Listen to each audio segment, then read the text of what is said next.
Hey everybody, welcome to Decipher the Media. This is episode number 19 with Ian Allegrucci. He is returning to the podcast after the last time that we had talked because we didn't really get a chance to finish our discussion. So this is us continuing from the last episode. I can't remember what episode number it was, but if you didn't hear the last one, it would be a good starting point, and then you can kind of continue off of it with this episode. Some big announcements for this one. You may have noticed there's a fresh coat of paint for the podcast. I have some new designs up that I've been working on. The video format is slightly different now, so if you want to check out the video, head on over to the YouTube page. It's Decipher Media on YouTube. That's where I post stuff video wise. So go check that out. Go just see what I've been doing.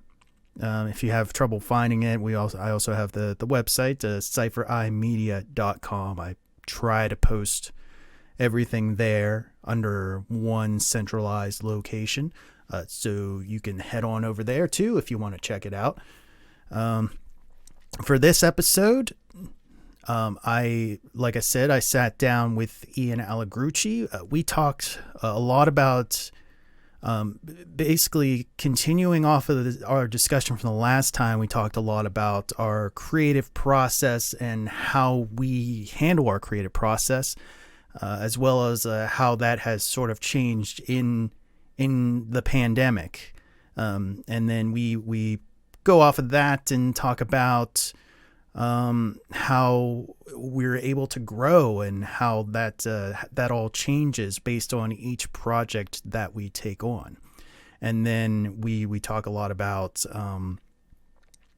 finding our worth creatively in either a professional environment or just doing something on our own.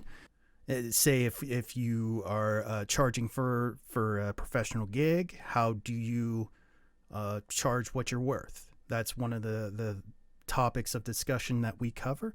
So a lot of key points in the creative media process that doesn't necessarily just cover one specific topic of, say, like filmmaking or graphic design or writing or anything like that, like we've done before. This is basically a very broad look at the creative process of digital media and any other creative media that is related. So if you are involved in any of that whatsoever, this might be a podcast for you, and you might learn a good bit about from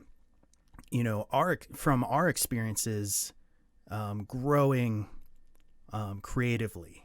So great, very knowledgeable discussion. I learned a lot from it, and I really appreciate Ian coming on to discuss a lot about his process. So it was really great to talk to him again. So without further ado, this is Decipher the Media, episode number 19 with Ian Allegrucci. Enjoy.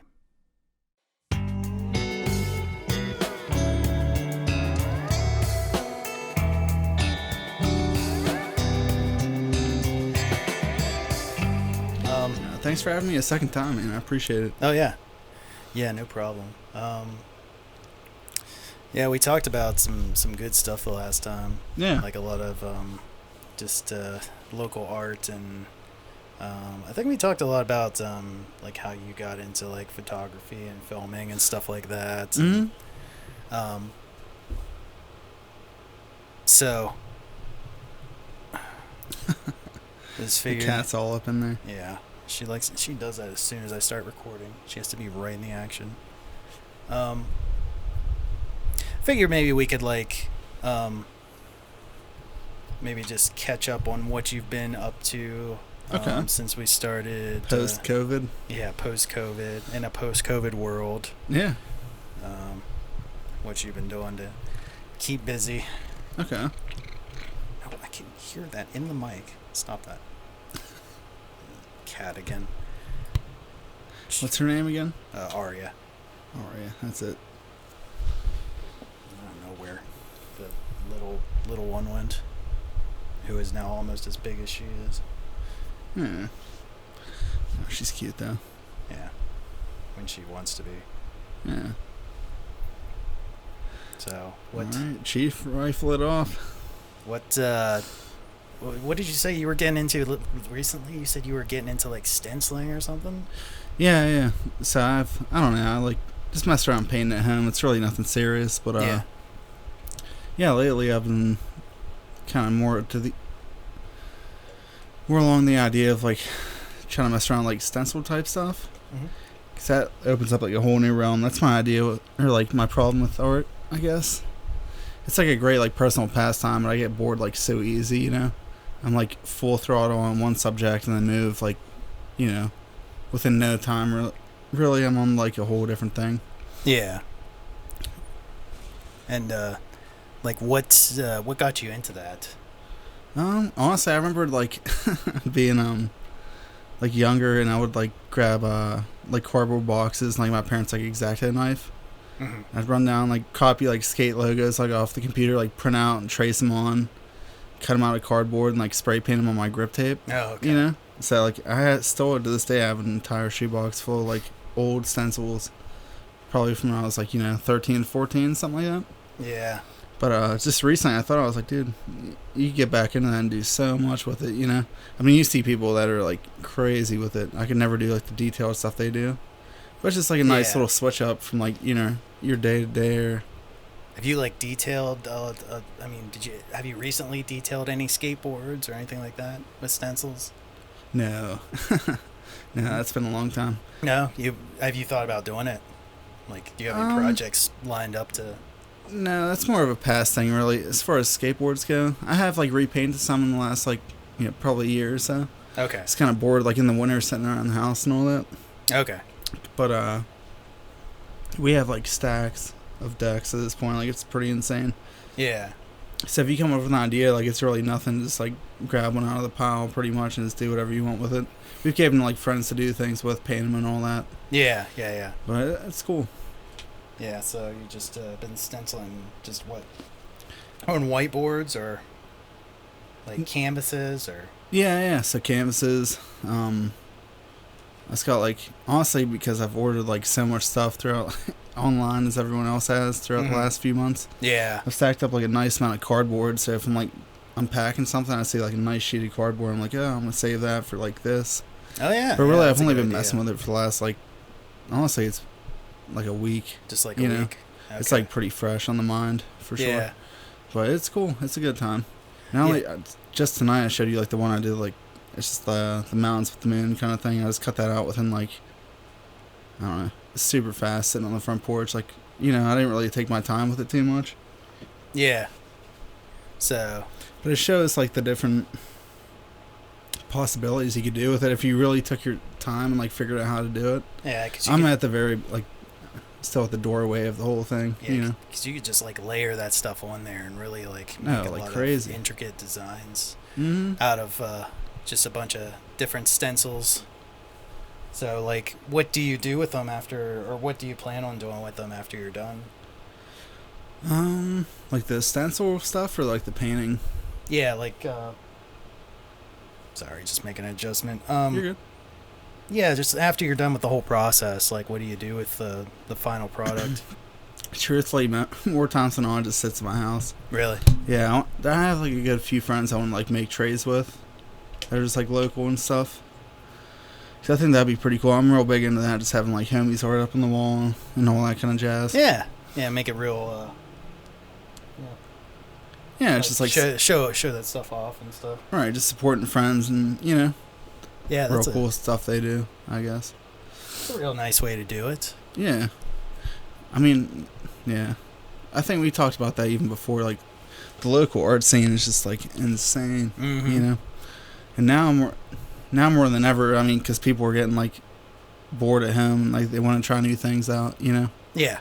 I mean, there's been like people on the rise for who knows how long, even since like I guess post like COVID or whatever, like the whole initial kickoff of that. Yeah. I've even seen like 3-4 people just around the Pittsburgh area I really like, and I started like buying stuff offline even from them, you know, just for like shelf items and like whatever else kind of like niche stuff they get into. Yeah, That's really cool. Yeah, everyone seems to be kind of doing these little artsy side projects now, where they're just like selling, you know, maybe starting like an Etsy store or something like that, and then just going crazy with that, or you know, while they're stuck inside and they have nothing better to do. Yeah, but that's great. It's productive, you know. Yeah. It's not like you're sitting there eating junk food, watching TV all day. Right. People want to get out and do things at this point. Yeah, it's a tough balance to kind of, you know, stay, you know, keep yourself busy while, you know, you can't still do as many things as you want to. So. Well, yeah, it's all about keeping the mind occupied. Yeah, that's my biggest thing. At least I get stir crazy like every winter as is, or like commonly. Yeah, I hate so especially time. You know, at this point obviously it's not like as it was. Those first like few months I was like, I knew as soon as it was gonna happen we were all gonna be like not really locked in, but you know what I'm saying, like it's not really your day-to-day activities. So I instantly went and tried to scoop up like as much stuff as I could for like all the art jazz, because that's like my winter thing really, like when you can't go out and do things. So at this point I just kind of treat it like that. Right. So I went out and grabbed like as much stuff as I could, and at this point it's built up to a nice little collection. But so man, I'm trying to like lower the bass on my mic. Sorry. You're good. Nah, take your time. Test 1 2 test 1 2. It just seems like the bass is like really cranked up on this side. Maybe it's just a mic that picks up more bass. Test 1 2. Well, now I'm picking up not enough. Oh, I don't know, that makes me sound like I'm on a radio channel. Test 1 2 test 1 2. Yeah, that's way too high. Testing 1 2 testing 1. Okay, that's a little bit better. Just start getting that.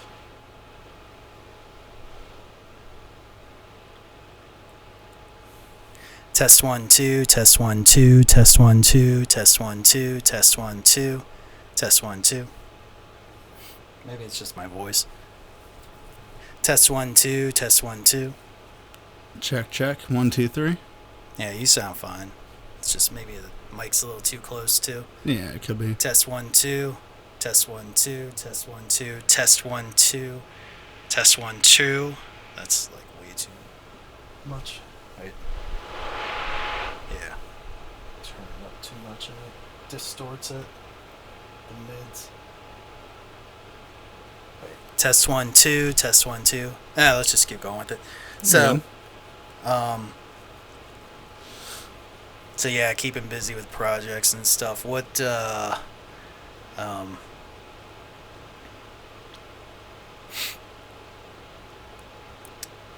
you been like going out and exploring anything like to do projects or like get inspiration, anything like that? Yeah, definitely not on like an inspiration level as much, but I definitely at that point it started like going out. I used to like exploring like a lot of band stuff a lot. Yeah. So this last like, you know, handful of months I've definitely like dove back into that more so. I mean, this is definitely a good, which is great. Yeah, this is a better time to sort of explore more abandoned stuff, because there's just like, I mean, you can't really do much else. You can't really go to many like crowded places to explore stuff. So it's like, yeah, exactly, within reason. Yeah. Right. But it's definitely nice to get back into, because back, even like, I don't know, high school, like post-high school days, like that was like a lot of what we did, obviously, as anyone does to a point. Right. Because you just want to go out and see some like exciting type shit. Yeah. But, no, the last, like probably a few months or so, I've definitely gotten back out just to like shoot photos and stuff like that, which is pretty awesome. It's just like a nice thing to do on like a weekend. Yeah. Because, I mean, you can come out of the city, but it's almost, like, too saturated at this point because everybody, like, wants to do that. Oh, that's true. Like, you're going to hit the trail on, like, any given day now. There's, like, so many people out, you know? Yeah. So it's nice to go find, like, a little, like, disclosed location and just go, like, hang out and all that. Yeah, because there's a lot of good places outside of the city that you could probably find to, like, do that sort of thing. Oh yeah. Just old, like, I mean, I know there's a lot of like parks in particular, like 20-30 minutes out of the city that's are real nice to like shoot stuff at. Mm-hmm. So or yeah, just, definitely. There's stuff all around, honestly. Or even like the abandoned, like you said, the abandoned buildings and all that. It's just like Mm-hmm. checking that stuff out. No, definitely. So, like, No, it's a whole different ball game, but it's definitely fun, and it kind of like gives you like takes you back to like the rush of like, you know, however long ago. If that makes sense, like whenever you like come up on like a fresh spot, and like you just say like, you know, screw it in a sense, and you just kind of show up and just like, I don't know, hammering out for photos. Like it's fun. Yeah, just sort of like that. Because you don't know what to expect, you know. It's like you're walking. Spontaneous feel of, you know, just doing something fresh like that. Or, yeah, exactly right. Because I mean, you're on your whole way there. You're like, oh man, like.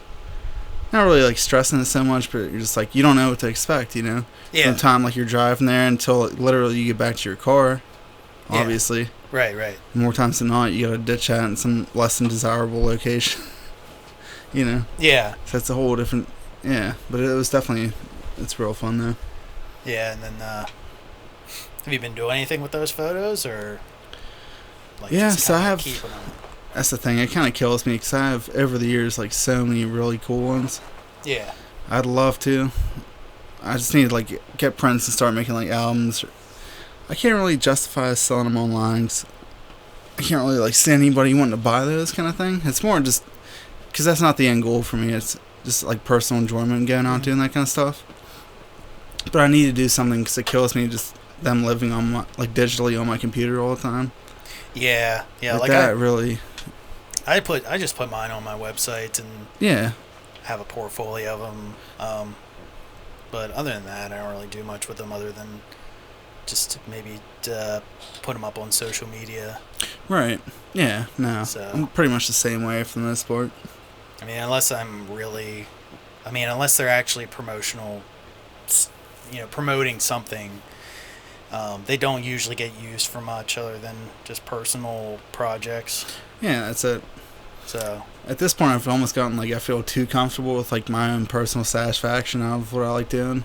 Yeah. I guess before, like when you're involved in things, at least like when I don't know, I'm not like nearly as like publicly involved. I guess at this point as I once was. Yeah. But like that's kind of like a different drive, you know, because then you're like working with people like you're hyped on like the collaboration in a sense, you know.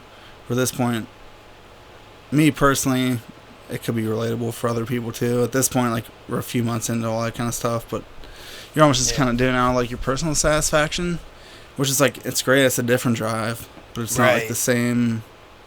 Yeah. I don't know. It's like at that point, it's like it's obviously just like all on you, you know.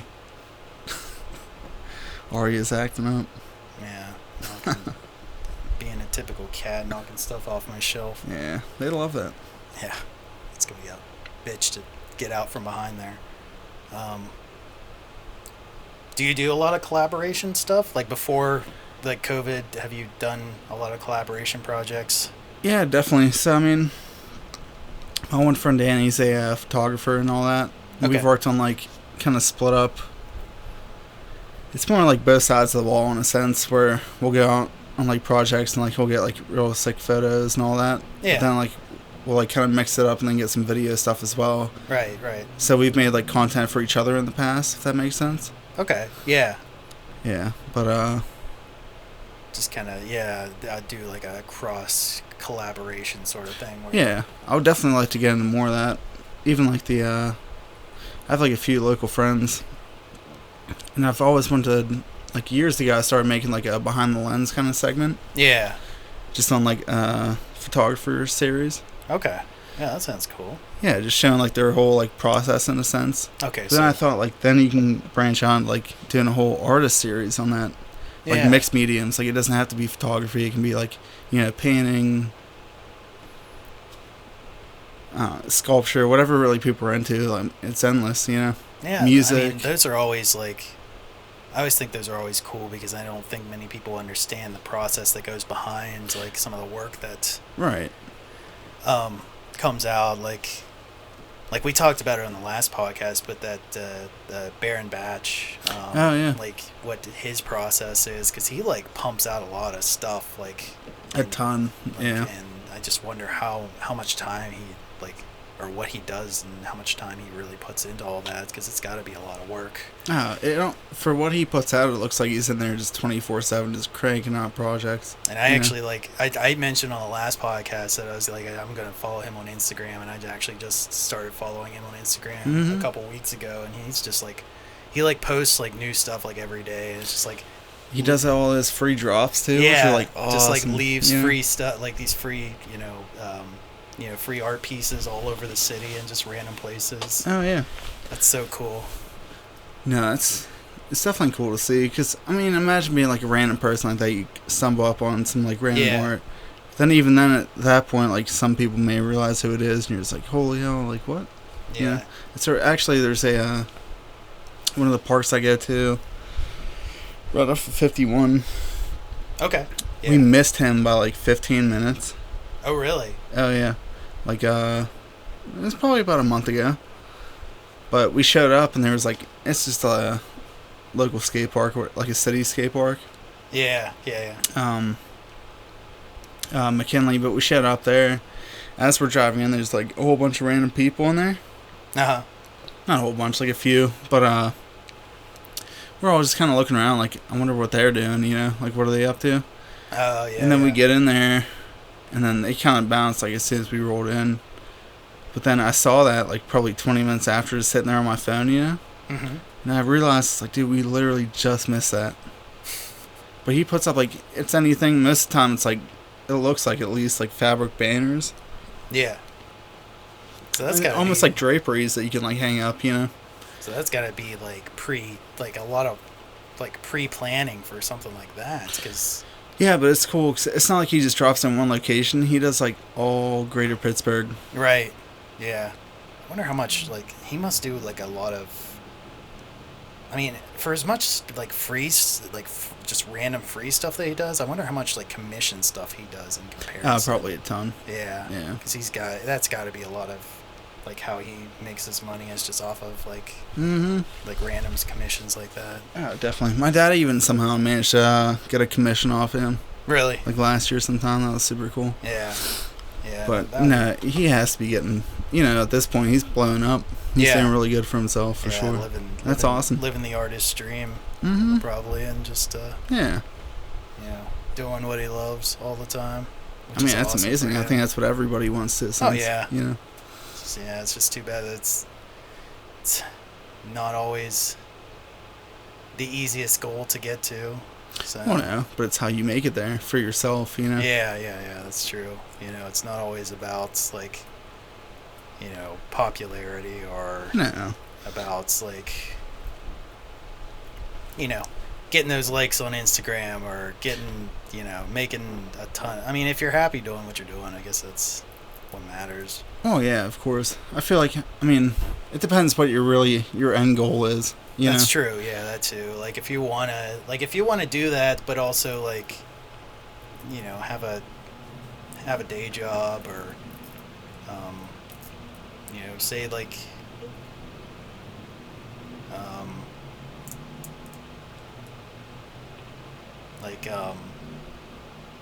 like you're just in or you just went to school for like a completely different profession, but you want to do art for a living or art for like a hobby or something. I mean, I guess that's kind of where I'm at. Yeah. Like I like my steady like day job, you know. Right. It's not like the most exciting thing, but at the same time, it allows me to do what I like to do, while still enjoying myself on the side as I want to do it, you know.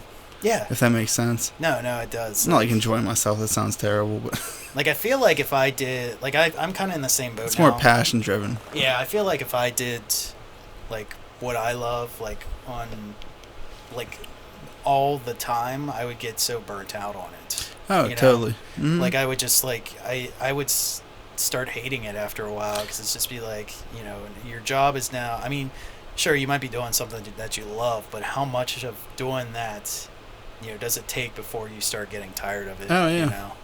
So, like, even, I don't know, my outlook on that personally, coming out of school, I mean, obviously, like, majority of people have like a hell of a time like finding a job like fresh out of school, right? And, like yeah, especially like film stuff, like a lot of different things. But for whatever reason, on like a naive level, I almost had it sunk in my head, like, as I'm sure a lot of people do, like, you can come out and just be like, yeah, like, I can make my own hustle and like freelance and like just kind of like build that up in a sense, and like you're on a whole hustle with that.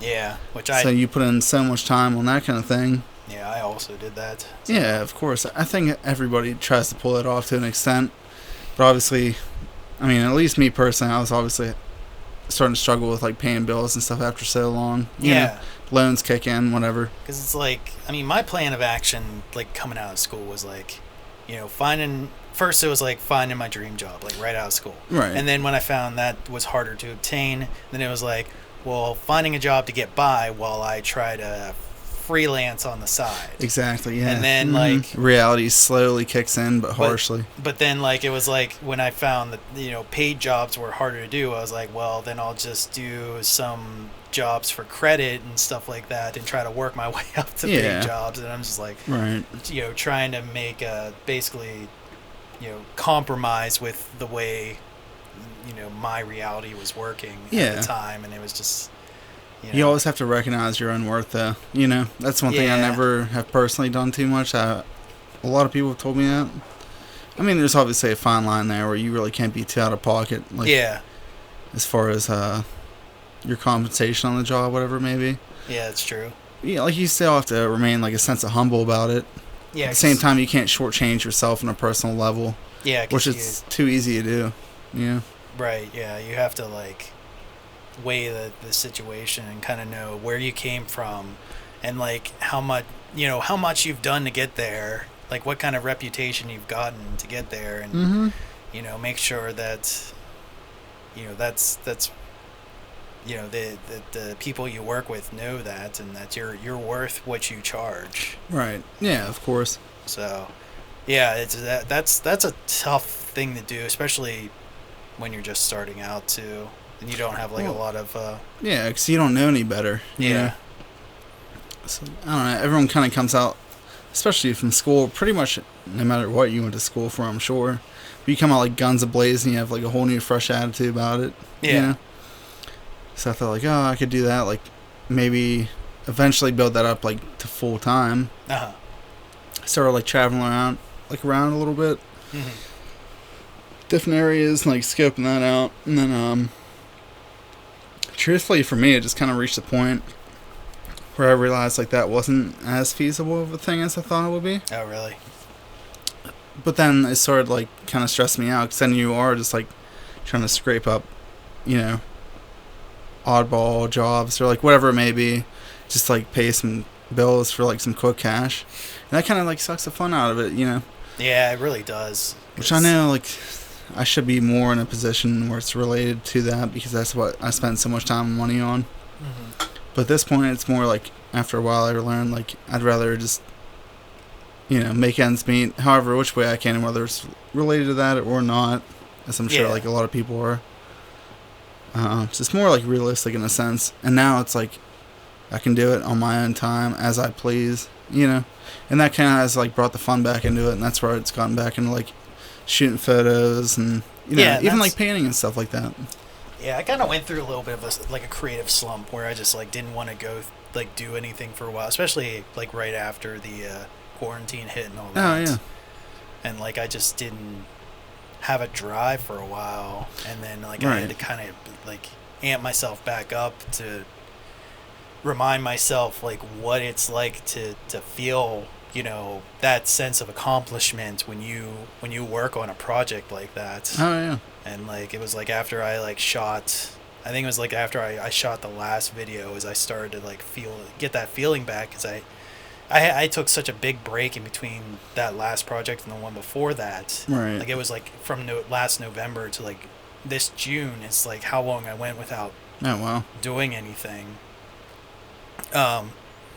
So like when I got back into it, I was just like, it reminded me of like what what I had been missing out on, and kind of gave me the drive to sort of like start projects up again. It's like a refresher, you know? Yeah. It's good, though. I feel like everyone needs kind of like that kick in the ass, in a sense, sometimes. Right. So it was definitely well needed, or what, definitely something that was needed at the time. So yeah, that's great though. Everyone needs like a bit of a breath every now and again though. Yeah. Most people, at least. I guess not everybody, but yeah. I know I'm like that. You know, you kind of like super dive like head first in like a specific topic for however long, and you get like super into it, and then you kind of almost like burn yourself out on it. Right. Where like it's healthy to take a break though, because then you come back refreshed. You have a whole bunch of new creative ideas. You know, that's how I feel. Like, even just like messing around at the house with like different projects and things like that. Oh, absolutely, yeah. Like I said, I have a bad pattern of like getting bored too quick with things. Yeah, I'm a bit of the same way. Like I just have a very short attention span, so like, when I try to start something, I try to make sure that it's something that I can, set an end goal for, because if I don't, then I will never reach that end goal. Right. So it's just like I'll eventually like get tired of doing it and want to take a break from it, and then like it's hard to get back into it. Yeah, exactly. It's more of like an in the moment sort of thing. Yeah. Like writing is a lot like that for me. I'll start writing something that I'm like feel really passionate about, and then I'll get to a certain point where I'm stuck with the story, and it's just like hard to relate later down the road. Yeah, and it's just like I can't find the right ending for it or something like that, or where to go with it next, and I end up like just putting it on hold to like until later down the road when I can finally figure something out. So but then sometimes it's a whole mood switch, and it's hard to get yourself back into that. It is, yeah. So I feel even the same on like, I don't know, just like messing around, sketching stuff, whatever it may be. It's probably the same with you in writing. Like even like it's whatever music you're listening to at the time, like it's all mood driven, right? Yeah, like tone driven. What you're going through in your life. Yeah, if you're pulling from highest high, lowest low, right? Like what sort of like, whatever you're experiencing at the time, and if you can't finish it at that time, and you sort of get bored of it, then you might not be able to replicate it later on if you decide to return to it. And if you do, sometimes it's not as like passionate as it would have been like the first round. You know, if that makes sense. Yeah, so it sort of like has a weaker finish to it, because it's you're not in that same state of mind that you were before. Exactly. No, I run into that like all too often, I feel, honestly. Yeah, I mean that's definitely. I think that's true for any sort of creative project, honestly. Oh yeah. Yeah, I'd be interested to hear like someone's perspective, even on like music, about that. Yeah, I think because obviously some projects take like months and months. You know. Yeah, I'll have to ask because I had Dan Soriano on the podcast before. Yeah. And he talked a lot about his like writing music and stuff, and I can't remember if he mentioned anything about. That's what I mean. Some of those projects, like albums, EPs, they all have to take like so long. I mean, I'm not saying like so long, but whatever the process is for like that individual. Right. I mean, for me, I'm sure it would always be like, months long. Yeah. As is like mix, master, like all his albums. Yeah, I can't really speak for him because I can't recall what. Yeah, I'm just in a general sense, though. Yeah, just in general. But like you have to have a whole different feeling from like the time you start that almost until you finish it, in a sense. Yeah. It's almost like it shows your period of growth. Mm-hmm. Yeah. Do you think it's do you think you always grow with those sort of projects, or does it depend? I mean, I don't know, maybe this is more philosophical. Like, are we always growing with what we do? Like, even if... Yeah, I think if effort is put forth, you're going to grow, to a sense. Yeah. It might not be in the exact direction that you might have thought it was going to be at the beginning, but I think any sort of effort is always growth. So if you go in a direction where you end up not finishing something, are you growing out of that project, in a sense?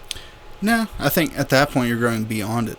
Growing beyond it, okay. Yeah, because, you could spend so much time on, I don't know, say like a video edit, right? Right, yeah. And then you come back to it later, you have a whole different perspective on it. You put in different time. It might not have came out the way you thought it was. or like any sort of creative project.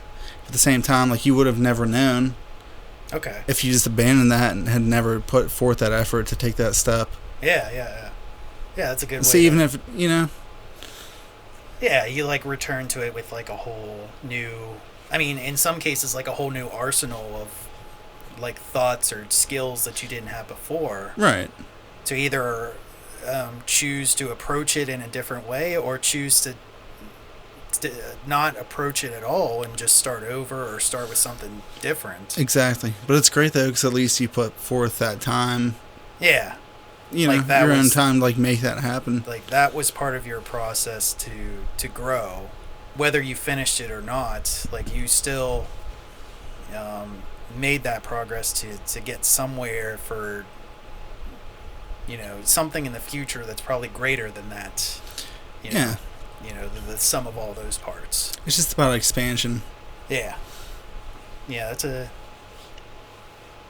interesting way to look at it.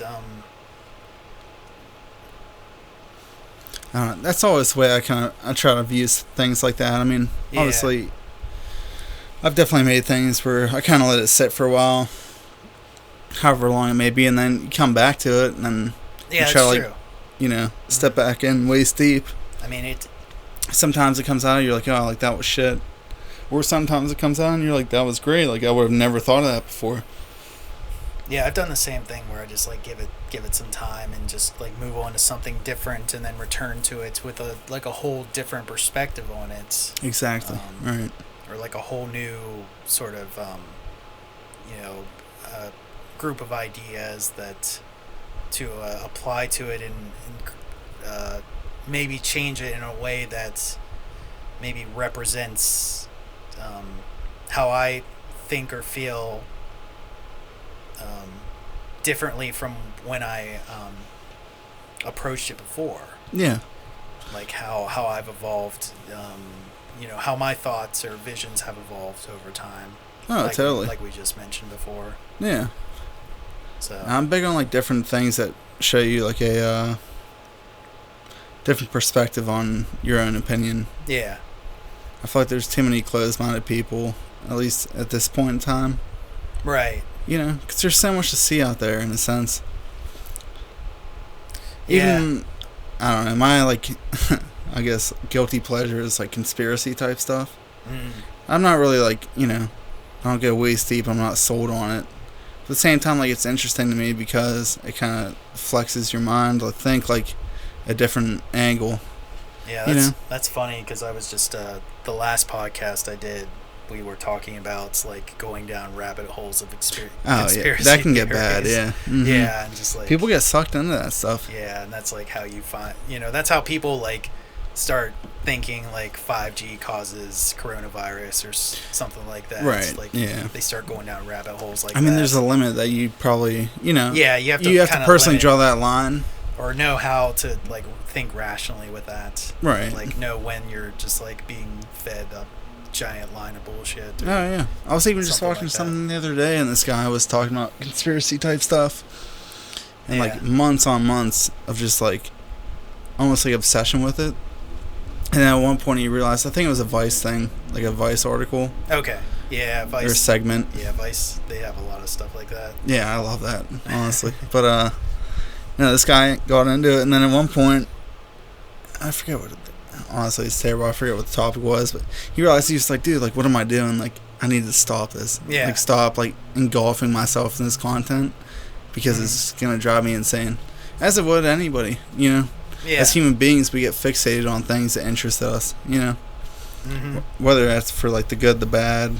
And I think now more than ever, we get more like easily influenced than we would like any other time, right? Because we're the just internet.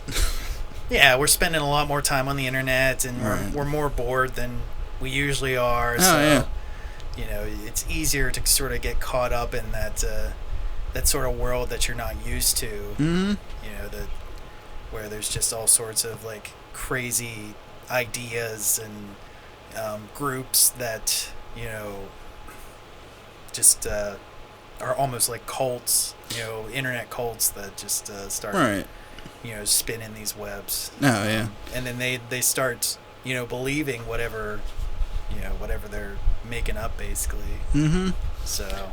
I mean, even looking at like the whole like Reddit culture, Oh yeah, Reddit or that by itself is a whole big beast. Yeah. know? Reddit's not as bad. I actually talked about the last podcast. 4chan is a big one. Is that still a thing? That's been around for a long time. I mean, it's still a thing, but I don't think it's not as prominent as it was at one point. I mean, I don't know. I think it's just prominent with a certain age group, and because we're much older now, maybe we just don't see it as much. Right. So, like when I was in college, like that was a big thing for a lot of people, was 4chan. Okay.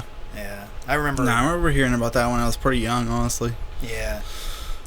I think it got a bad rap. Well, it got banned at my college because somebody was looking up the wrong things on there, because it's such a dump of terrible shit as well as like, as college kids do that. Yeah. Really any like, I mean, quote unquote kids at that point, even still adults. You kind of find yourself in like a rabbit hole of shit. You're just like, Yeah. Yeah. So I know that a lot of stuff has been like spun out of that, and I can't even imagine, actually. Yeah. So it's interesting. It's I never really went down that way though. Like I've never. No, I was never real big on like online vlogs and forums too much. Yeah. So like, I mean, I'm on Reddit more now than I was before, because it's like, more of a like a pastime. Yeah, and it has a lot of good like communities on it. Like you can subscribe to a lot of different channels that'll give you some pretty informative stuff. Oh yeah. On there. So I do that a lot more now. I used to be on a lot of forums when I was younger, like just, I don't know if forums were ever a thing for you. Like, I don't know. Yeah, there was one in particular, but that was like a skateboard thing. But. Like when I was big onto paintball, there was a big paintball forum that I was a part of. When I did a lot of certain video game series, I would go on forums like that for like Doom. I was like big into Doom, and I was like on this like Doom forums, like okay. just like, and we would just like go over like mods and like video game like modifications and stuff like that. And, oh yeah. But like that was such a big thing growing up, is like finding those like online. Like that was before Reddit sort of blew up. Right. Well, that's more like you rush home from school, like you're super hyped, get home, like log on, like that's pretty much like your remainder of your evening in a sense. Almost like it was that, and like after school cartoons and stuff like that. But it's like, or whatever other after school activities or whatever you're doing after that. But like it was like that was part of my thing, is like finding these communities to like talk with people, because I grew up in the country too, and it's like harder to find, like growing up, like the kinds of people that shared my similar, or had similar interests to me. Right. So like finding like forums was pretty like monumental for me to kind of share like interests. And that's awesome. That opens up like a whole different door values. for you. Yeah. So it was like, I think that helped me like sort of grow creatively, to just be able to talk to other people. And totally. Yeah, it's all about similar interests and things like that. That's actually how I learned how to like I learned a lot about computers from like forums growing up too. Like I didn't know very much like starting out, and then I started like scouring forums to like ask questions about how to like build computers and stuff like that, because I wanted to have like a sweet gaming rig when I was like 13 years old or something like that. I don't know. The big dream. Yeah. But I couldn't like afford it or anything, so I'm just like dreaming about all this stuff that I can't have. Yeah. No, I know. Yeah, it's just like so I found like people who like told me, like explained to me how like it all worked and stuff. So I was like stuff I wouldn't have learned in school, basically. It was just stuff I like got off the internet. So certain things, self-talk can be the way to go. Yeah. It's just more like taking that step to like explore it in your own way. Yeah.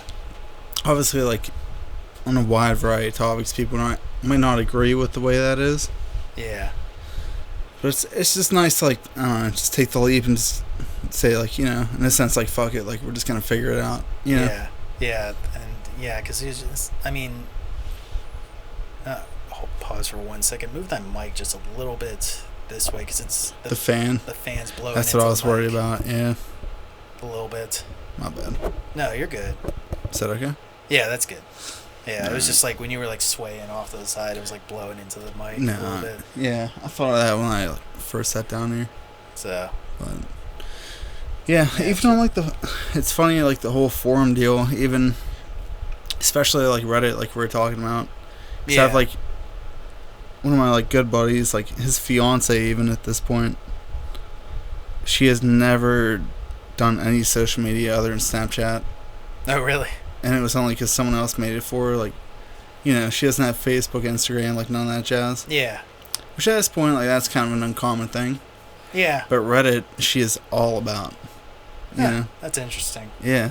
I mean, I guess Reddit, out of all those, is probably the better option. Like, if you were to choose between, like, what to go with to, like, you know, use as sort of a channel of communication, you know, with other individuals, probably Reddit would be a more productive way of... You think? Sharing that sort of stuff. Yeah, because, like... But how much of it is credible, you know? I mean, most people who post on there will post links to stuff. Okay. You know, to sources and stuff, or things like that. So I'd say it's pretty credible. I used to dive into it a lot more than I do, like, I don't know, probably 5-6 years ago. Yeah. So it's been a long time. It's hard for me to, like, really even speak on that at this point, like, accurately. Yeah. I mean, it's definitely probably more accurate than, you know, Twitter or Facebook, that's for sure. Like, the stuff that people, like, all the garbage people post on there.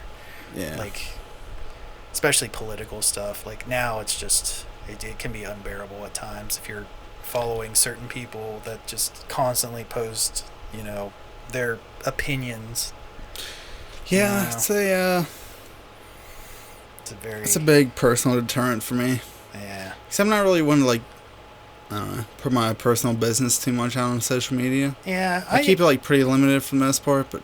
I mean, I try to for the most part, but if there's stuff I truly believe in that's not really, like, that shouldn't be, like, a bipartisan issue, per se, like, I try to lean into that harder, like, just because, like, you know, my personal opinion is, like, if you're against something that just, like, is so blatantly, like, obvious, like, ignorant almost. Yeah, it's just like, if you're being so ignorant about it, you know, that you're against it, like, or you're against it just because you're being ignorant about it, then yeah, I understand what you mean. I lean more into, like, you know, pushing those issues because I just don't understand. And I have absolutely no problem, don't get me wrong, on, like, people sharing opinions. Everybody has one. Yeah. They should all, you know, be able to speak on that in a sense. Right. It's more so people's approach nowadays, you know? Well, they're like, you know, like, F this person, like, if you don't think this, blah, blah, blah. Yeah, they get all wound up. It's like, dude, like, there's no reason to really be that hostile about it. Yeah. We all think differently. You should be able to respect that. I mean, that's a major issue now. It's just, like, it's people huge. are so hostile about, you know, they're saying, like, you know, if you believe this, you know, I believe this, and if you believe otherwise, then, you know, you're destroying blah blah blah, or you're ruining, you know, what I believe in, or you're ruining, you know, where I live, or my, you know, you're, you know, destroying my family, destroying my career, destroying, you know, whatever. Right. You know, based on, you know, their... But it doesn't really have to be like that, but more people make it like that in a sense. Yeah. You know, because they make it such a personal attack. Mm-hmm. Where if you just took a broader approach on that and being like, hey, I think this, like, you and me have very different opinions on things. Yeah. I already know we do, you know? Yeah.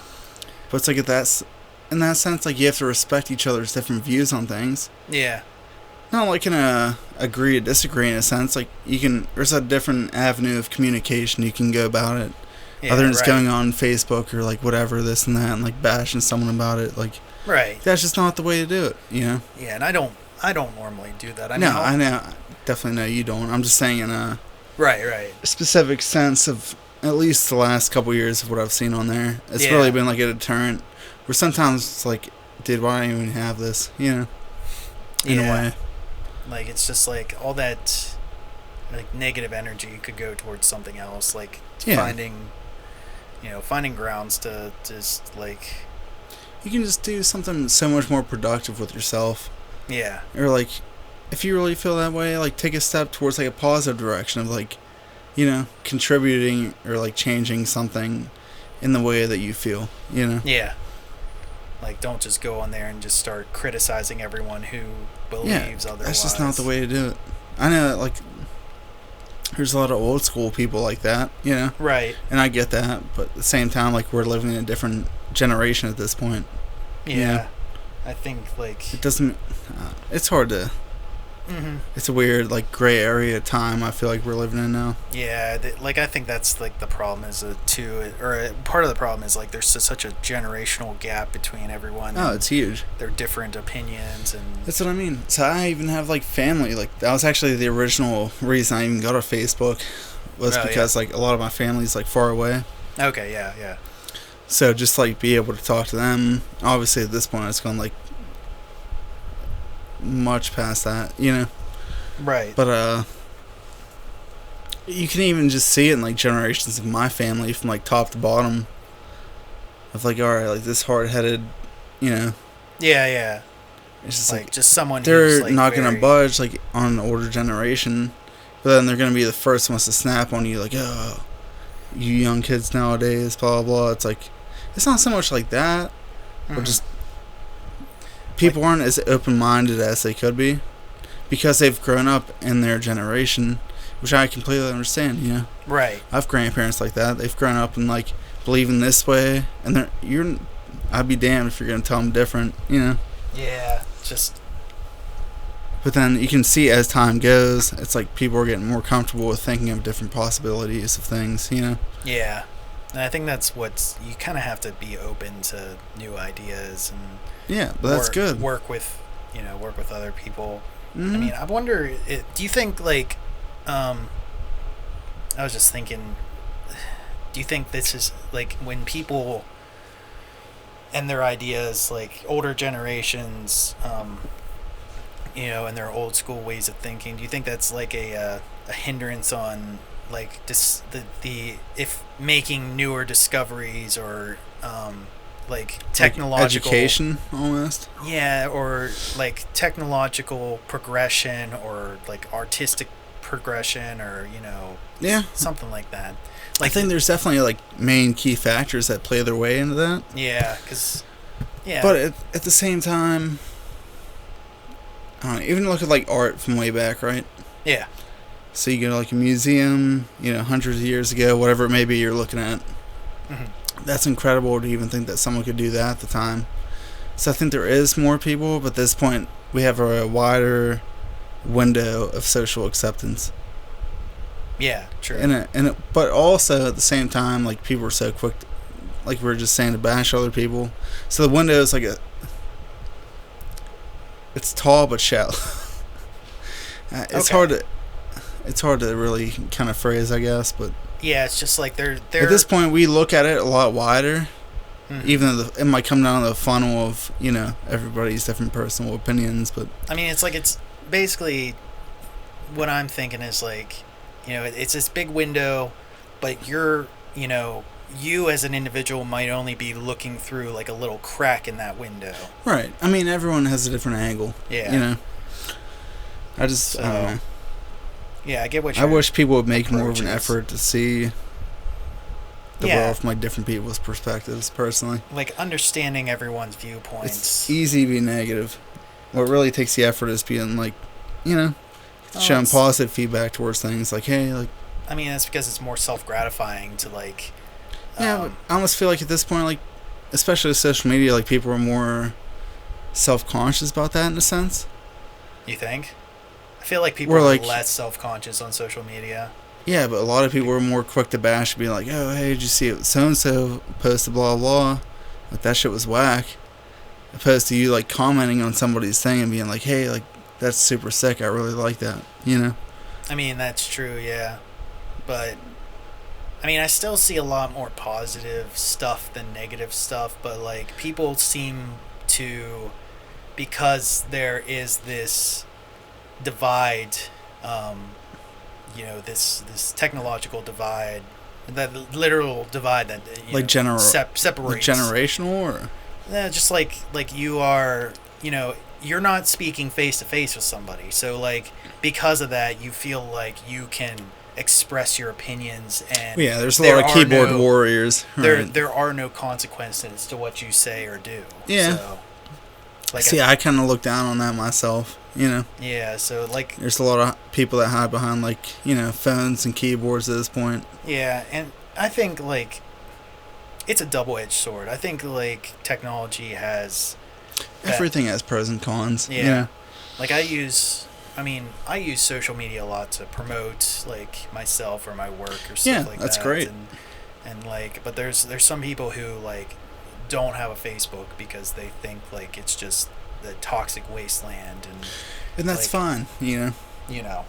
Like, and I understand that too. Like there is that part of like Facebook or any social media that's just like right. A lot of negative energy goes into that, and that's unfortunate, but that's the reality that we live in. And different strokes for different folks. Yeah.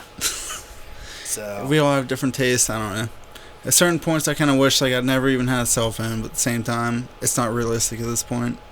Right. Yeah. You kind of just have to like take it in stride, move with time as it moves, or else you're gonna fall behind. Yeah, it's amazing how much technology has progressed. Like even though it feels like not a lot of technology has grown, like it still feels like it's not true. Like I don't know. Like it feels like we've been using computers for like what 30 years now, say, and just about. Yeah. I mean the hardware grows a lot, but I feel like the capability, like the capabilities of computers, like they, software and hardware seem to sort of, level each other out to a certain. Yeah. And there's actually like a theory to this. I can't remember what it's called. I learned about it in like my IT courses, and I can't remember it off the top of my head. That actually talks about the progression of computer hardware, but it's like because like the technology sort of level each other out, it kind of feels like we hit this neutral zone where we've just been using the same thing for like 30 years. Like it feels like we get new things, but it's just like it's a rehash of our old things in a way. Yeah. I mean, all right, so tell me this. Look at that, but in a clothing perspective. Clothing perspective? Well, I feel like clothing, like styles get recycled. That's what I'm saying. So, like, and exactly what you just said about technology, like it almost purposes come back full circle, right? Yeah. Do you feel the same about like the way that it is now, like trending wise, as far as like clothing and stuff like that? I mean, I think there's a bit of more of a gap, like between that, like it's like people like for example, like styles that were like popular in like the 20s or 30s are coming back in like in the past 10 years or something like that. Like you see a lot more of that, or you can even go back to like early 90s. Yeah, I mean that's coming back. That's a huge too. Thing. I mean that's coming back too. Is like you see a lot more like sort of that flannel look, or like that like the bell-bottom jeans, like the fat shoes. Yeah, that too, and like that sort of grungy look seems to come back a little, or kind of comes back a little bit now and again, or there's a lot of different subcultures, that kind of thing, but like the one thing in particular that stands out to me is like the dino stompers, as people call them. Oh yeah, the 6-inch like the fat heel, flat top shoes or whatever. Yeah. This cat has something in her eye. I'm trying to get it out. There we go. I think I got it out. Sorry.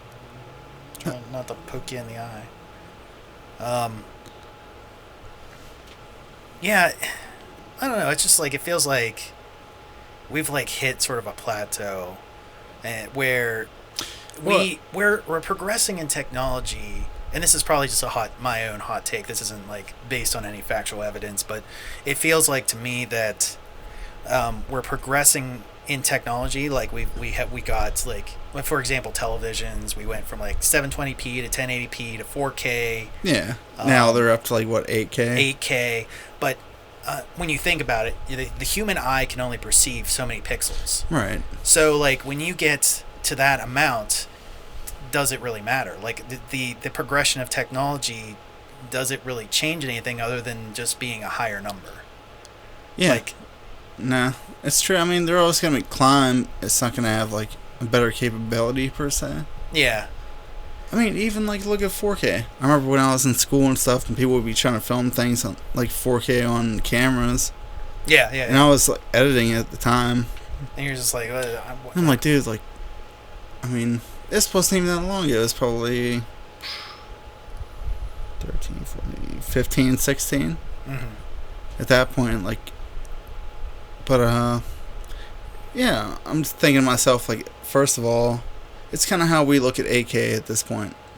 Yeah. It's like, what are you really going to watch that on?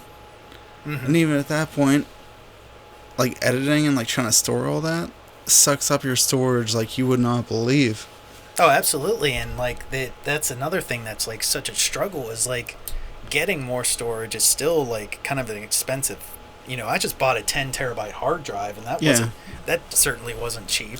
Well, they're actually, so hard drives are nice, though, because they are getting cheaper as time goes. Yeah. By far, you know? Yeah. It's like when they come out with larger sizes, the slightly smaller sizes tend to go down in price. Oh, yeah. So, like, I would assume in, like, probably 5 years, we'll have, like, 30, 40, 50 terabyte hard drives, and, like, the 10 terabyte hard drives will be, like, nothing.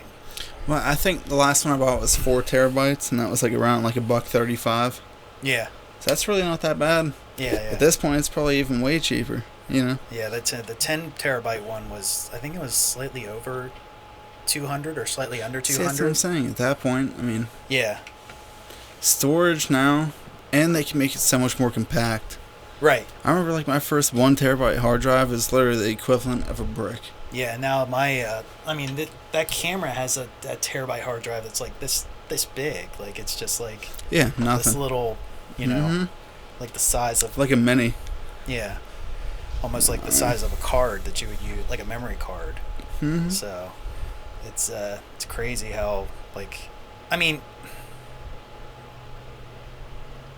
I don't know. It's just, like, it progresses more, but then my thing is, like, we still use more, like, because we come out with these newer technologies, we end up requiring more of that space, so it feels like we're just not making any advancements. And, like, I mean, I guess we are. It's just, like, how much before the advancements we're making just becomes not really that noticeable. You know what I'm saying? Yeah. Like, I think as far as capability, like you said, it's kind of plateaued. Yeah, like, it's just like... We're, like, in the same relevant topics. Getting, like, you know, we can stretch space further and further, resolution further and further, like, on all levels of quality almost. Yeah. But purpose, we've not really, like... I see what you mean, like, streamlined towards, like, a better being in that. There's no real... Yeah, like, they have, what? I mean... Red cameras, they can go up to, like, what, 12K or something like that? At this point, I don't even know, to be honest. I don't keep track of, like, the cameras they use on, like, big budget films, but yeah, those sorts of cameras. I mean, the Blackmagic just released a 6K camera not that long ago. Okay. Like, after I got my 4K camera, they came out with a 6K model. So, yeah. Okay. And even then, it's like, I don't know what I would do. Like, if I got the 6K model, I don't know what I would do with that. Like, that's just, like... I mean, I guess the colors... Like, from a camera's perspective, like, it has, like, better colors, better, better, like, dynamic contrast, things like that. But, how much is, like, like, if you're shooting something for just a general audience, how much are they really going to notice that? That's what I mean. So, like, where do you draw that line at? Yeah. I honestly remember, like, there was a trick at one point where you would look at a monitor and you could every monitor has like one dead pixel in it. Oh yeah. So if like your screen breaks, like that's their starting point. And I used to be able to look at that with my blank eye and find it in like different people's TVs, like whatever, just like on the random, you know. Yeah. Like over a friend's house, like bullshit, and it's like I'm standing there just like for fun, like just find like the dead pixel. Yeah. But at this point, I mean, dude, a 6K TV, best of luck to you. Yeah, or 8K. That's just not the case anymore. But like that was always personally like a fun little game I used to play with myself. Like if I could like find this, you know. Yeah, it's just like it's impossible to perceive with just like normal, just your normal eye. I mean, it might look better because... We'll say the frame rate's weird looking too. I don't know if you've watched any kind of like... Well, especially the concave TVs. Mm-hmm. Well, these monitors I have back here, they're they go up to... I guess the frame rate doesn't matter. They'll go up to as high as you need it to go, but yeah. Like...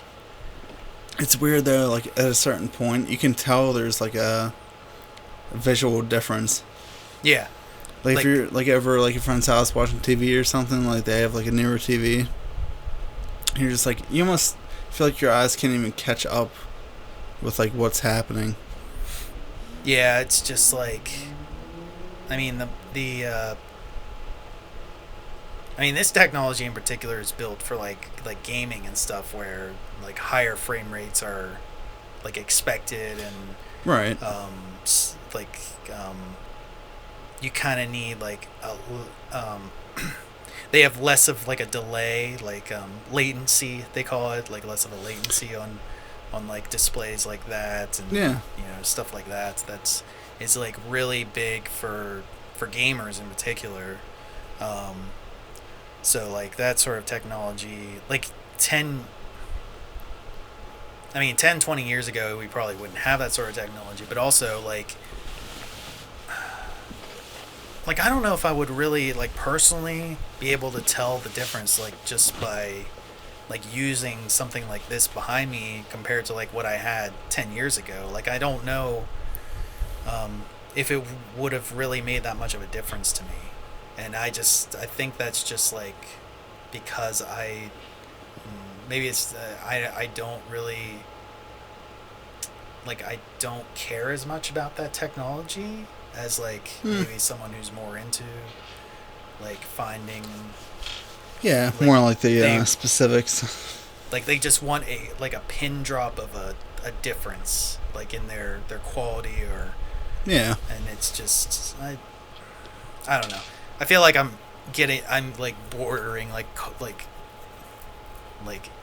controversial topics that people are waters are gonna disagree with me on, but I don't know. I'm just it's interesting. I love I've been such a tech junkie for like the longest time. Yeah, I mean, look around here. Yeah. So you don't have to tell me. Like, I don't know. I like keeping up with like the latest tech. Yeah, you have to, or else you're gonna fall behind. Yeah. I'm just interested to see where it goes. Like I just said earlier, my DSLR is like probably past end of life or almost to end of life. Just on the scale of like how they release DSLR cameras. Yeah. And like I was mentioned that the big thing is like mirrorless cameras. So what DSLR do you have, if you don't mind me asking? The Canon 60. 60? Yeah. Okay. So it's like when it came out, it was like kind of marketed as like a more compact Canon 5D. Right. Like which was like a really popular, of course. Like next step up. Yeah. That was like a really popular model for basically anyone who a lot of like 10 years ago, a lot of like indie filmmakers used Canon 5Ds to like make their films and stuff because they were very accessible at the time. Yeah. Now I think the big thing is like Blackmagic cameras because they're so accessible now. You think that's more like a trending thing? Yeah, I think so. Just by looking at like now compared to like 5-10 years ago, like Blackmagic is on the rise. Yeah, as like a lower end, like almost like a more of like a consumer level. Yeah, like more of a consumer level. So like I mean, which is good. I think that's what's needed. I mean, people complain. I know some people complain that the more snobbier filmmakers will complain like, "Oh, that's not real filmmaking because it's cheap and it's consumerish." Or yeah, but it's realistic for the people that need it. Yeah, and that's all they can make means for. It's a realistic thing. For people, you can do a lot with a little. Someone who has a dream and they can't afford to, they can't afford to rent out a $20,000 camera or whatever. This is like the next step is being able to, look into consumer options, which I'm glad companies like that exist now, because it makes it more tangible for the, and that's another. I mean, that's one positive aspect. I mean, I was kind of shitting on technology and how it's kind of not changing, but at the same time, technology is also becoming more accessible than it was. 100%. And it's all within an arm's reach. Yeah. So it's more people are able to do what they want to do or what they've always dreamed to do because they can afford to do that. Mm-hmm. No, it's definitely made it a lot more accessible. Yeah. I don't know. I mean, personally, I've only made it up to the Canon 80D at this point. But I really like that thing for what it is. But I was stuck. I stretched out the even all through school, and after that I couldn't really afford obviously to go get a new camera and all that. But yeah, the T3i even I stretched it out years and years and years, well past that too. Yeah, but you can still make killer stuff out of that. It's not alright, so it might not be bumped up on resolution as much as it could be. Oh yeah, you can still it's really, I don't know. You can do, like I said, a lot with a little, I'm trying to figure out a way to I kind of want to, because I have that T2i that doesn't really work right now. Yeah. At some point it shit the bed or something's wrong with one of the sensors in it, so it won't turn on. But a lot of people who do streaming and stuff now use DSLRs to as their webcams. Oh yeah. And it makes it look so infinitely better. Mm-hmm. Because it really bumps up the right now I'm using a webcam the Logitech webcams we use at work and stuff. Yeah. So they get the job done, but they don't look the greatest, as you probably know. But something like a DSLR, it's still pretty solid though. Yeah, because they're 1080. Webcams. Oh yeah. So yeah, probably good luck finding one of those now with everyone working remotely. Oh yeah, webcams have been sold out for a while now. But even DSLRs, cheaper DSLRs, I know have probably been going faster. And what other things have I been mics, these mics, a shotgun mic? Yeah, or just these directional mics or recording studio mics. I forget what the proper name for these are, but they've been selling out like crazy because people have been using those for their home setups. Oh yeah. And to do projects and home projects and stuff like that. Mm-hmm. So, yeah, I don't doubt that at all. So I mean, I guess at the same time the technology is also it might be plateauing in certain respects, but it's also because there is so much of it now, it's becoming more accessible, and the price of things is sort of coming down, or there are different tiers of there are entry level. There's an entry level to each piece of technology, or something like that. Always a starting point. Yeah, where I mean 30, 40 years ago, there might not have been that. There's just you basically have to spend your a year's worth of savings or something to get into that sort of thing. Big time. I remember spending money for a lot of time, even for my first camera and laptop. Yeah. Even my at that point first one would have been high school job. Yeah. I worked at a movie theater all through school, and I didn't really need money that bad. I just really went to work, Yeah. I feel I was earning something in a sense. Right. And right.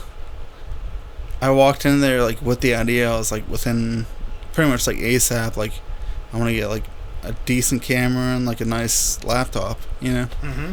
And within like I don't know, like a year's time or so. At the time like that feels like that's the shit to you, you know. Right. Like you just made it this way, like put that in, and here you are, and then you can just run off and like go make a bunch of stuff. Yeah, absolutely. I definitely ran both those devices like into the ground and back, you know. Oh, I worked the hell out of it.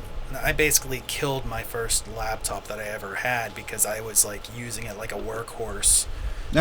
In college. That's when I first got my first laptop. It was like a Dell Studio laptop or something like that. Okay.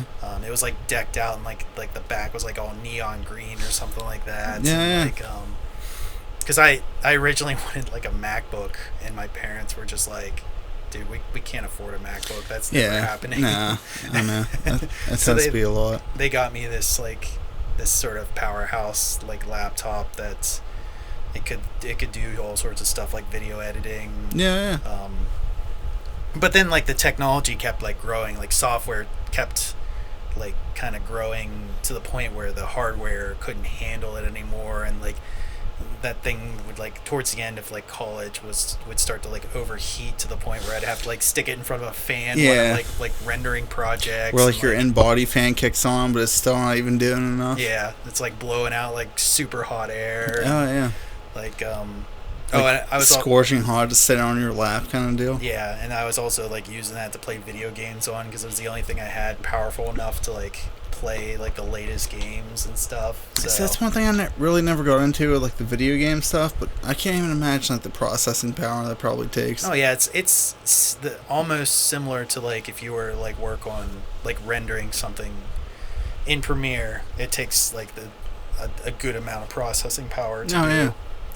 Like a relatable amount of processing power in my experience from like just going from playing games to like rendering a video or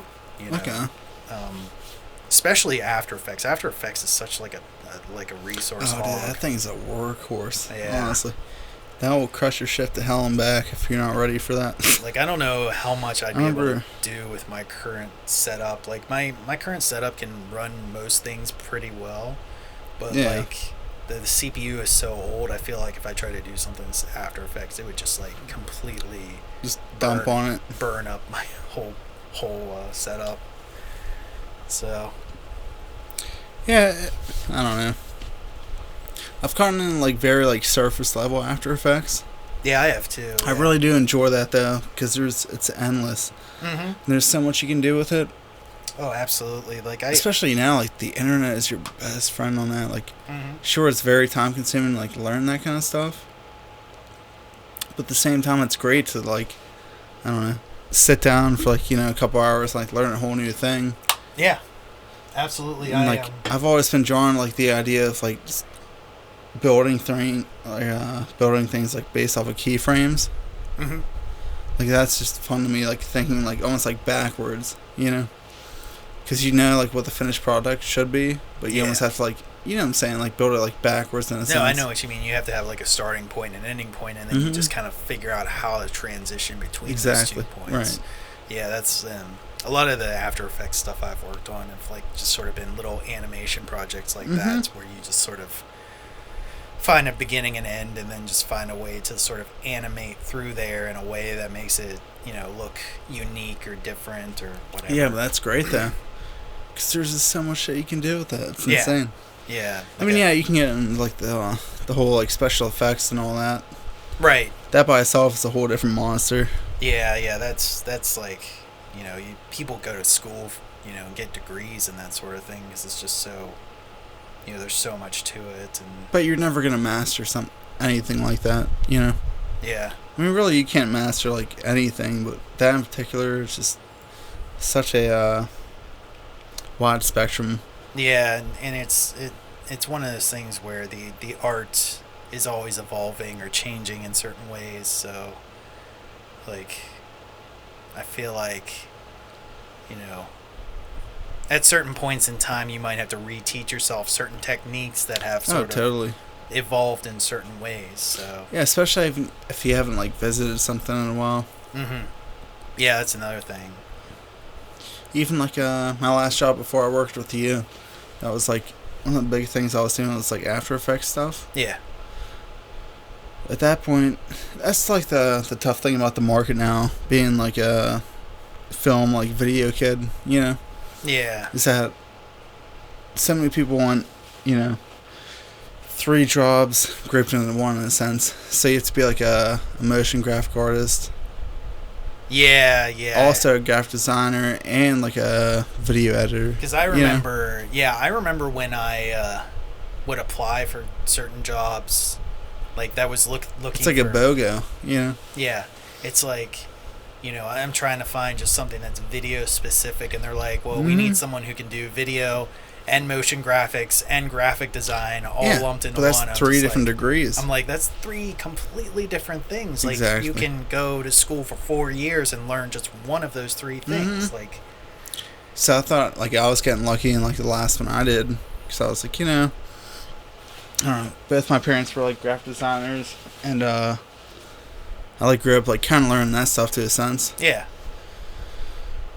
Like just enough to like get around. I hit like the whole like half day of tech school and like high school and all that. But that and like later down the road like started like exploring like motion graphics, After Effects, all that by myself a little bit more. Yeah. So at this point I'm like, alright. And then I went to school for like video film. I'm like, alright, like we could probably like at least get enough to get by. Obviously certain things we're gonna have to like it's almost like a, what do they call that? Jack of all trades, master of none. That kind of thing, you know. I mean, that's kind of that's how I feel I am at this point. Like, I know how to do so many things, but I do not. But you can't ever stop learning. Yeah. And it's like, I'm never going to be an expert at anything. No, absolutely not. I mean, I don't think anyone should really even look at themselves as an expert or anything. No, I don't either. To a degree. Yeah. But, like, even that last one, like, my last job that dude was going through, and he expected all 3 of those to be cranked out, like, like in no time. So, like, yeah, video, I can knock that out. Graphics, not that bad. Like, the motion graphics gets into that, and then he, like, starts looking into, just, like, get it done, like, quick and easy, like, online templates. Like, After Effects templates. Like, that's okay, like, whatever. But then he's like, it's like, well, you can just throw this in there, throw that in there, right? I'm like, no, it doesn't work that way, obviously. You have to take more time than that. Right.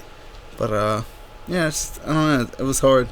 So, obviously, at that point, I couldn't really keep up on, like, the, special effects side of things. Right, as much as I have, because I didn't go to school for that. So, it's a weird dilemma, I think, at this point. It's a whole... Because people want 3 jobs paying for 1.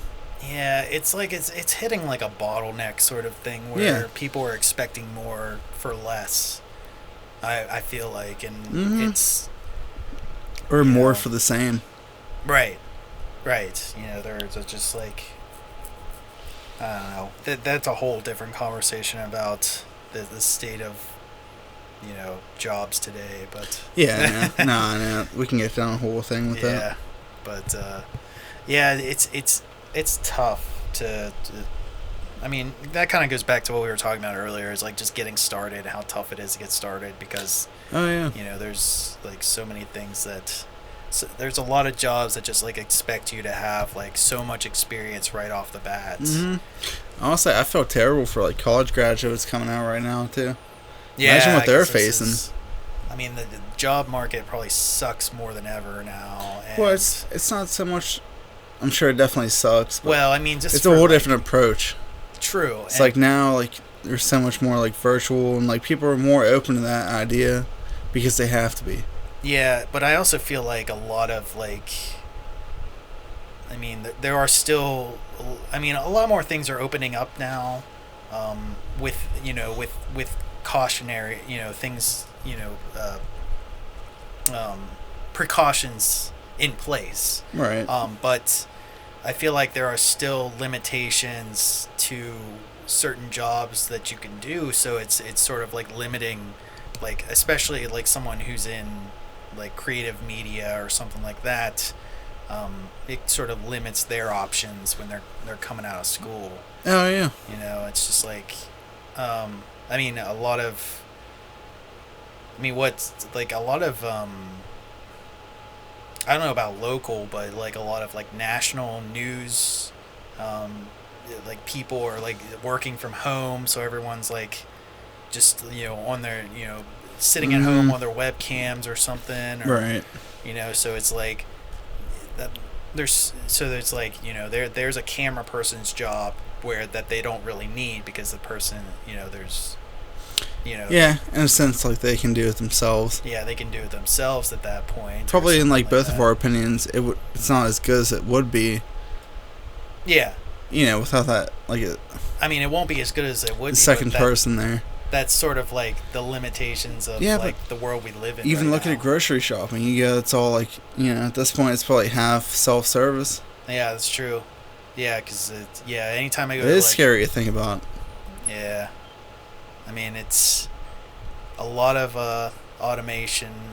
Yeah, I mean, cars which isn't now. necessarily. I mean, again, this is probably going down another whole different rabbit hole, but like automation also like can create new opportunities in a way. Like I don't know, there are different perspectives to each thing. Like, Yeah, there's different sides to each story. So well, yeah, no, it's But, definitely narrowing down certain experience to a point. yeah. So yeah, it's just I don't know. It's an interesting time that we live in, and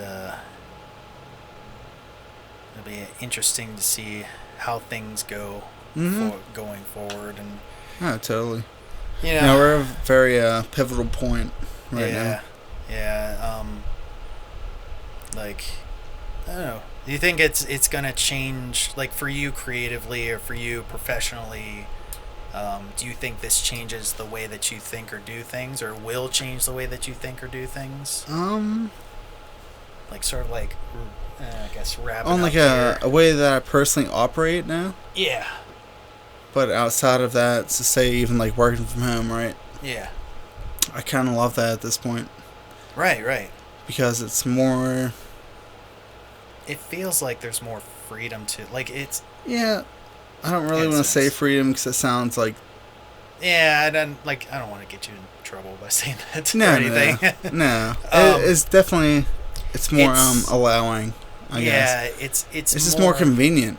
It's more because you can go like say if I want to like take an hour lunch instead of like having to go grab food for myself. Now I can go like hit the grocery store, come home. Yeah.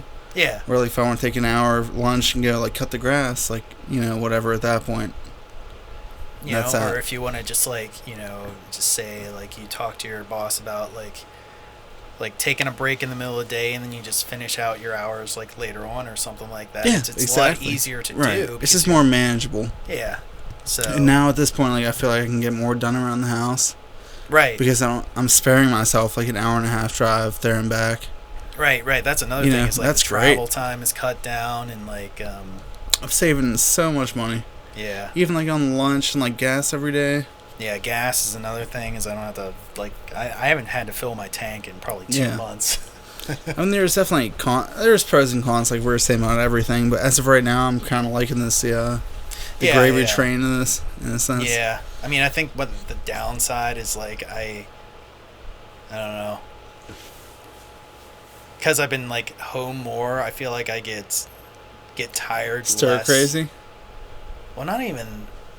Yeah, I get stir crazy, but I also like. I don't know. Like I don't work myself to the point where I'm exhausted and then I just like I'll pass out at like a reasonable time at night. Now I'm just like, because I'm sitting at home in one place. Honestly, I fall asleep earlier. Really?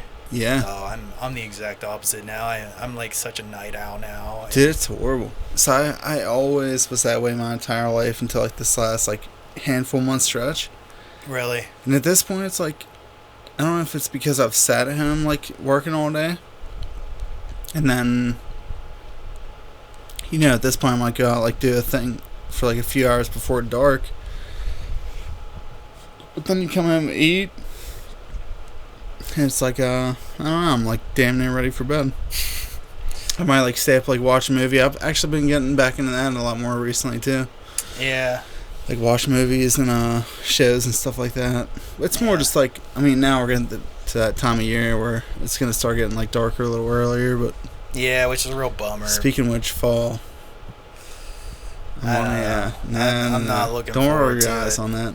I can't wait. Because that means it's. I almost bust out my Halloween stuff today, to be honest. Ugh. No, just because it just makes me think of how close we're going to be getting to wintertime, and I just don't want to deal with that.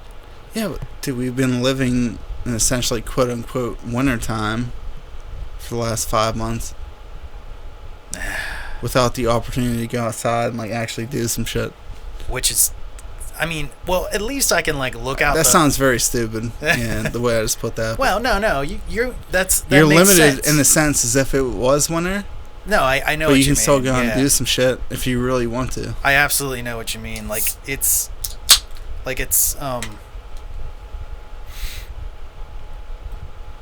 you can't. Yeah, you can't do summertime activities like you normally would, but so it feels like it's like you're group events. You know, you're basically, living in like this perpetual cabin fever. Yeah. Oh, totally. And it's really tough. Especially now going into when we're actually going to be getting into actual winter. The fact that it's just going to keep going, sort of. For God knows how long, but yeah, well, I mean, I think it's gonna, at this point, if it hasn't already, it's gonna teach people to like really think for themselves. Yeah, like on a personal entertainment level, right? That's true. It's I feel like it's because really, you're not always looking at somebody else to keep you entertained. Like you almost have to think for yourself. I feel like it's really stoking that creative energy. Yeah, which is great. That has me real excited to see what people are doing with their free time. Totally. Some of the best projects I used to get into, honestly, like even filmmaking. Yeah. It was like sitting around the dead of winter. It's like, all right, we can only sit around, like, hang out and drink beer for so long. Right, You get bored, and then you're like, all right, like, hey, this sounds sick. I mean, that's how... Let's, like, hit up this person, that person. And then you get into it. Like, we did a whole, 2 winter, like, interview series off of that. It's, like, hitting up random, like, artists and different things around Pittsburgh. Yeah. Because everybody's home, not doing shit in the winter. At this point. Yeah, that's how that's basically how I got started with this podcast. Yeah, it's like great. I didn't have anything better to do, and I'm just, like, trying to, like... Exactly. Look at that. Like, I'm like, I really want to do, like, a podcast or something. Mm-hmm. Like, start recording something... like to put out, and then I like started, in my free time, like during winter time or something, I started putting together the ideas for it and like how I was going to do it and what gear though. I needed, and look at what's turned to like into at this point. I mean, I don't know if it's really taken off like I but you've evolved as a person. Mm-hmm. I mean, I do this and because your process has developed, I'm sure, since I mean, I didn't listen to like your first couple, but I can only imagine. Obviously, you've taken. It's it's probably night and day. A lot better than how it started out. Yeah, exactly. It's growth, like we were just saying before. Yeah, it's. I mean, I do this out of passion. Like, I'm not trying to like make it big or something like that. No, it's a fun project. Yeah, it's a fun project. I mean, all my projects are like that. They're just fun projects. Like, I started streaming on Twitch. Twitch is a big thing. I don't know if you know anything about Twitch, but baseline. Like, I started streaming games on Twitch because I think that's fun to do. Like, just like interact with people while you're playing games online and stuff. And like, it's just like it gives me something to do in my free time, but it's also like a sort of a creative project. Like, I'm learning how to create my own broadcast, because it uses broadcasting tools to sort of, like stream onto the internet. I'm sure Twitch by itself is a whole. It's a whole different animal. Yeah. Like, it's gotten so much more popular in the last, like, I don't know, maybe a year or two? I'm not, like, as caught up on it as you are. I mean, it's been around. But at this point, it seems, like, pretty prevalent. Yeah, I mean, it's gotten bigger recently, but it's been around for probably more than 5 years now. Oh, really? Yeah. It's just I only ever learned about it in the last, like, probably year or so. It's just, like, now it's starting to enter sort of, like, this mainstream sort of aspect where it's not just, like, these, like, hardcore gamers are, like, watching it now. Like, everyone is, like, it's like your day-to-day. Yeah. Okay. Like, people are starting... And I've sort of floated this idea too, like they're starting their own podcasts on there, like doing live podcasts on Twitch, or like doing like talk shows, or DJs. I've seen like a ton of DJs, like they'll have their setup on Twitch, and then they'll just stream out their sets while they're playing with their whatever I know what you mean. Their equipment and stuff. So the mixers and all that. Yeah, all their mixers and stuff like that. Yeah. So like that's another big thing, is like, people who are like musicians are like discovering Twitch for that aspect of it, which is really interesting to see that. Okay. Like starting up. So now it's not just like games and stuff. It's like anyone who wants to live stream, they have platform, and it's not just Twitch. Like YouTube has a live segment now. Facebook has a live segment. Oh yeah, live is huge. Instagram has their own live segment. Yeah, big time. It's all becoming big now. Like everyone's doing live streams, and like it's like gaining such popularity.